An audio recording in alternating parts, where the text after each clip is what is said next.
Hello વિદ્યાર્થી મિત્રો, હું આજે ફરી તમારું અમારા ચિંતન ક્લાસીસમાં સ્વાગત કરું છું.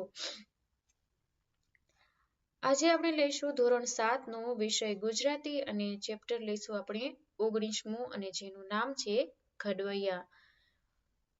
અને તે કવિતાનો પ્રકાર છે ગીત અને તેના લેખક છે બાલમુકુંદ દવે.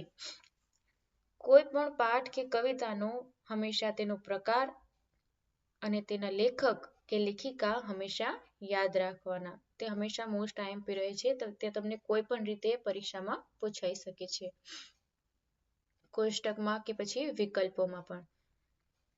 તો આપણે પાઠની શરૂઆત કરીએ. તો સૌપ્રથમ અહીંયા કવિતાની સમજૂતી આપેલી છે. કવિતાની સમજૂતી આમાં એક વખત તમારે વાંચી લેવી, એટલે તમને સમજાઈ જાય કે આ તમને ગીત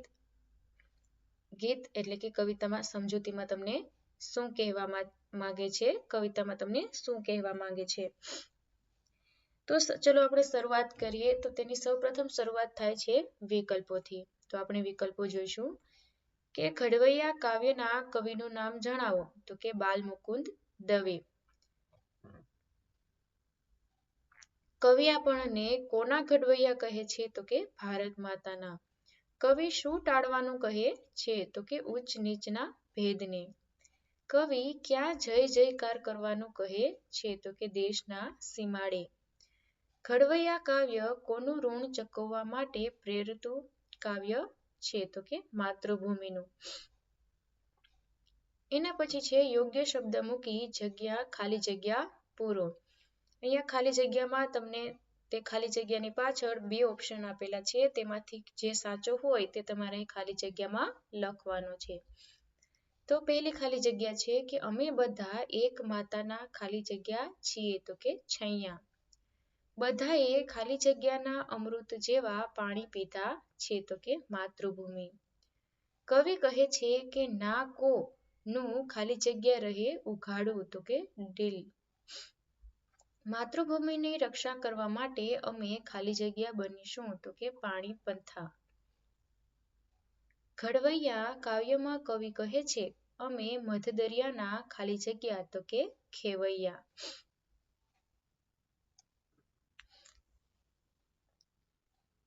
એના પછી છે ત્રીજો પ્રશ્ન કે નીચે આપેલા વિધાનો ખરા છે કે ખોટા, તેની સાચા અને ખોટાની નિશાની કરીને જણાવો. પહેલું છે કે કવિના મતે ભારત માતાના ઘડવૈયા વીર છે. તો કે સાચું.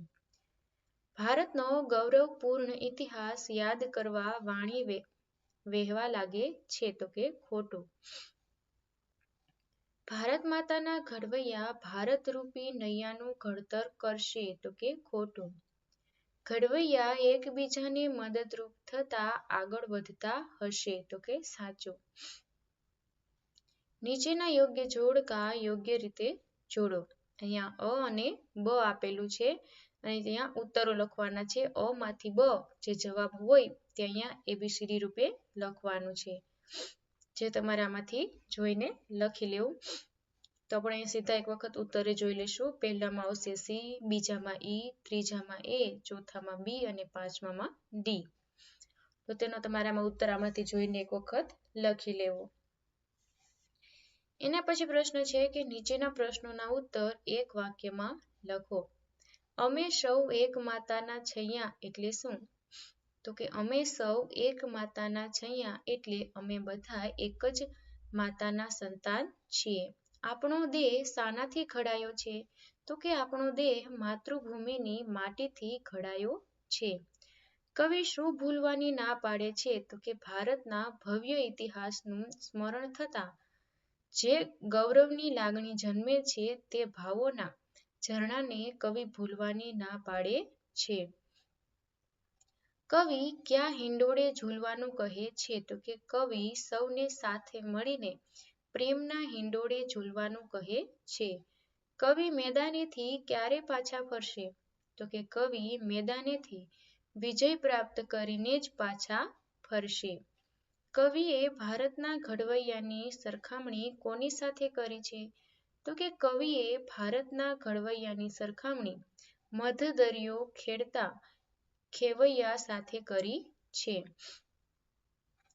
રાષ્ટ્ર વિકાસમાં યોગદાન આપનારી 5 વ્યક્તિના નામ લખો.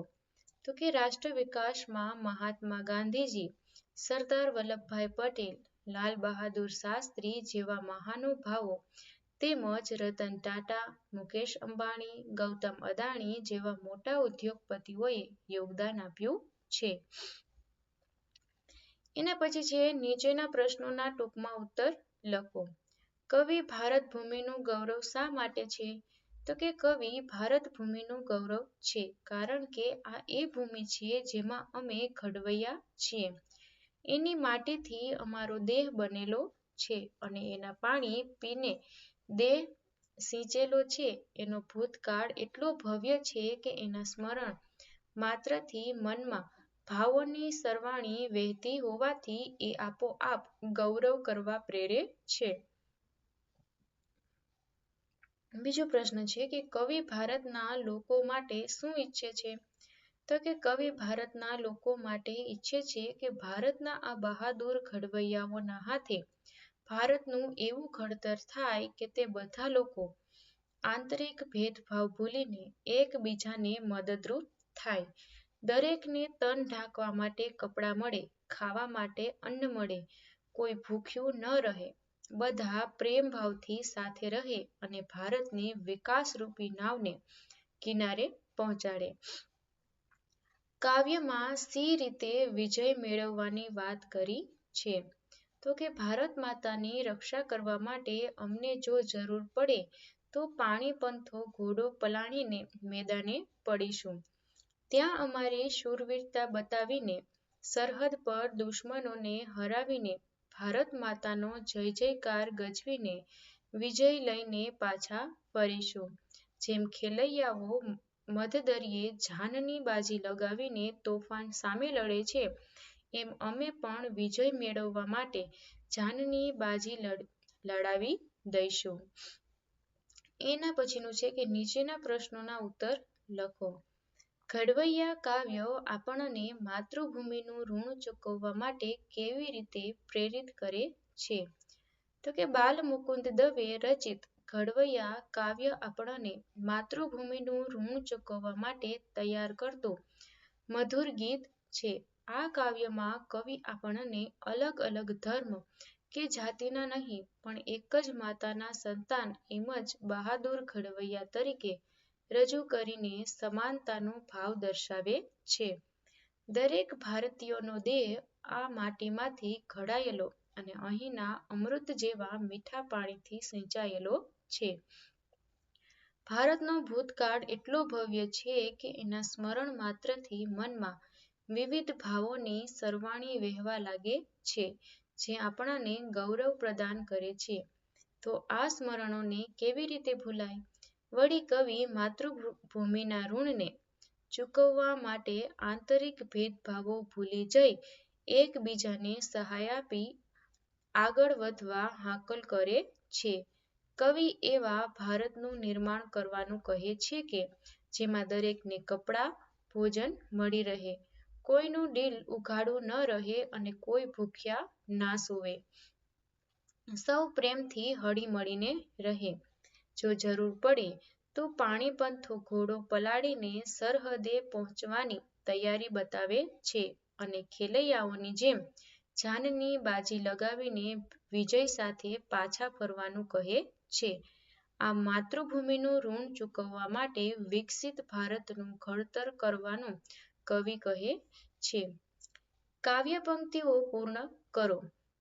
અહીંયા 2 કાવ્ય પંક્તિઓ છે. પહેલી છે જે માટીનો થી શરૂ કરીને ઘડવૈયા સુધી અને બીજી છે અમે પલાણી ખાલી જગ્યા ઘડવૈયા.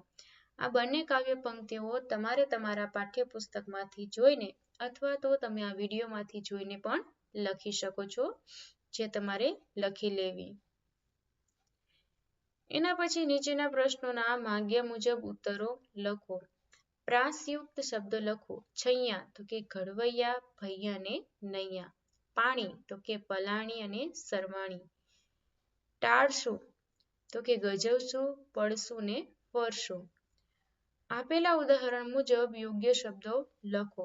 ઉદાહરણ છે ટાળવું તો કે ટાળશું, પડવું તો કે પાડશું, વાંચવું તો કે વાંચશું, દોડવું તો કે દોડશું, ફરવું તો કે ફરશું, લખવું તો કે લખશું, કૂદવું તો કે કૂદશું, ગાવું તો કે ગાશું, ગજવવું તો કે ગજવશું, નાચવું તો કે નાચશું.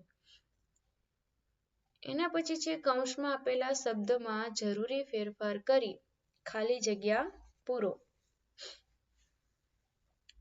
પહેલું છે કે મીના માસીએ લગ્નમાં જવાનું ખાલી જગ્યા તો કે ટાળ્યું. દોડાદોડી કરીશ તો ચોક્કસ ખાલી જગ્યા તો કે પડીશ. વેકેશનમાં મમ્મી પપ્પા સાથે ખાલી જગ્યા જઈશું તો કે ફરવા. શાળાના વર્ષોત્સવમાં સ્વાતિએ ગીત ખાલી જગ્યા તો કે ગાયું. સુંદર મ્યુઝિક વાગે છે ત્યારે મને ખાલી જગ્યા મન થાય છે તો કે નાચવાનું. ઘડિયા ખાલી જગ્યા મને ખૂબ મજા આવે છે તો કે લખવાની. જાનકીને પુસ્તકો ખાલી જગ્યા ખૂબ ગમે છે તો કે વાંચવા. આંબા પરથી કેરી ખાલી જગ્યા પથ્થર ફેંક્યો તો કે પાડવા. એના પછી છે ઉદાહરણ મુજબ આપેલ શબ્દની આગળ મધ શબ્દ જોડો અને તેનો અર્થ સમજી વાક્ય પ્રયોગ કરો. દરિયો તો દરિયાની આગળ દરિયો શબ્દ આપેલો છે એની આગળ મધ શબ્દ જોડવાનું છે તો કે મધ દરિયો એટલે દરિયાનો મધ્ય ભાગ. વાક્ય છે કે અમારી નાવ મધ દરિયે હાલક ડોલક થવા લાગી.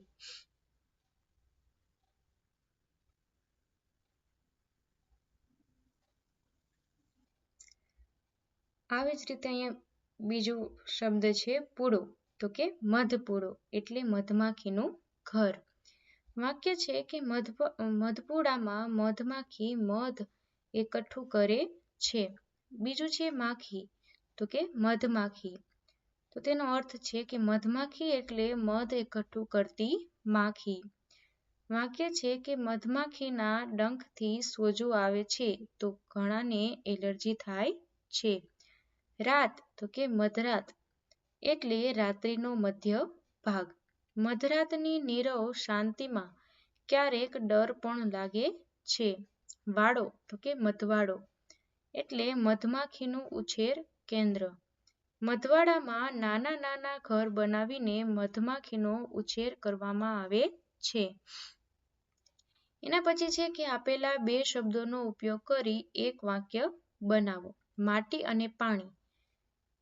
માતૃભૂમિની માટીથી આ દેહ ઘડાયેલો અને એના પાણીથી સિંચાયેલો છે. વિજય અને પરાજય તો કે જિંદગીના લડતમાં વિજય અને પરાજય એક સિક્કાની બે બાજુ છે. ગૌરવ અને સરવાણી તો કે ભારતના ભવ્ય ઇતિહાસના સ્મરણથી મનમાં તેના પ્રત્યે ગૌરવની સરવાણી વહે છે. ખેવૈયા અને મધદરિયા. ખેવૈયાઓ જીવનના જોખમે મધદરિયે જતા હોય છે. છૈયા અને ઘડવૈયા. અમે ભારત માતાના છૈયા અને તેના ઘડવૈયા છીએ. એના પછી છે કે નીચેના શબ્દોના સમાનાર્થી શબ્દો લખો. ભડ તો કે વીર અને બહાદુર. ખેવૈયો તો કે સુકાની અને સાગરખેડુ. પ્રેમ તો કે સ્નેહ અને વહાલ. દરિયો તો કે સાગર અને સમુદ્ર. સરવાણી તો કે ઝરણું. સ્મરણ તો કે યાદ અને સ્મૃતિ. સીમાડો તો કે સીમ અને હદ. ભેદ તો કે અંતર અને રહસ્ય. ગૌરવ તો કે મોટાઈ અને મહત્તા. દિલ તો કે શરીર અને દેહ. વિજય તો કે જીત અને જય. નીચેના શબ્દોના વિરુદ્ધાર્થી શબ્દો લખો. સ્મરણ તો કે વિસ્મરણ. પ્રેમ તો કે નફરત. ગૌરવશાળી તો કે ગૌરવહીન. તારવું તો કે ડુબાડવું. ઉઘાડવું તો કે ઢાંકેલું. વિજય તો કે પરાજય. એના પછીનું છે નીચેના શબ્દોની જોડણી સુધારો, જે તમારે આમાંથી જોઈને સુધારી લેવી.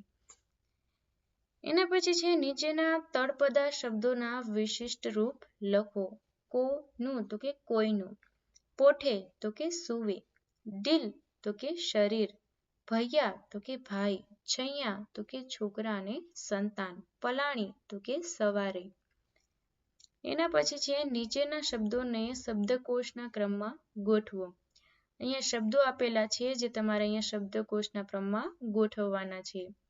પહેલું છે સરવાણી, સ્મરણ, સૌ, સીમાડે, છૈયા અને નૈયા. તો તેના શબ્દકોશના ક્રમમાં ગોઠવતા સૌ પ્રથમ આવશે છૈયા, નૈયા, સરવાણી, સીમાડે, સૌ અને છેલ્લે આવશે સ્મરણ. બીજું છે ઘડવૈયા, ભેદ, ઘડાયો, ખેવૈયો, વિજય, પલાણી.